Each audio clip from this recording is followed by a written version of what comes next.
খুচরা টাকার আওয়াজ সবসময় বেশি হয় এবং বেশি টাকার নোটের কোনো আওয়াজই হয় না।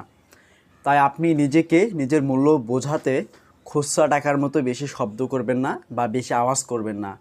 আপনি নোট টাকার মতো শান্ত থাকুন এবং আপনি আপনার কর্মের মাধ্যমে, আপনি আপনার কাজের মাধ্যমে, আপনার যে গ্রুপ রয়েছে, আপনার যে কমিউনিটি রয়েছে, আপনি যেই ব্যস্তে থাকেন না কেন, আপনি সেখানে আপনার কাজের ফলাফল দিয়ে ঝড় তুলুন। তাহলেই দেখবেন যে আপনার চতুর্দিকের পরিবেশটা ঠান্ডা হয়ে গেছে।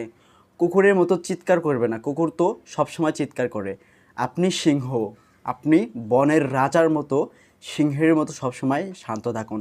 কারণ আপনি কথা বলবেন না, আপনার সময় আপনার পক্ষ নিয়ে কথা বলবে, আপনাকে কখনোই চিৎকার চেঁচামেচি করতে হবে না।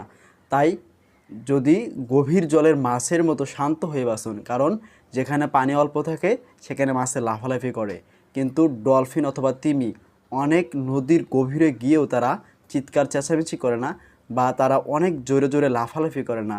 তাই নিজেকে নিজের মূল্য বোঝাতে সবসময় শান্ত থাকুন।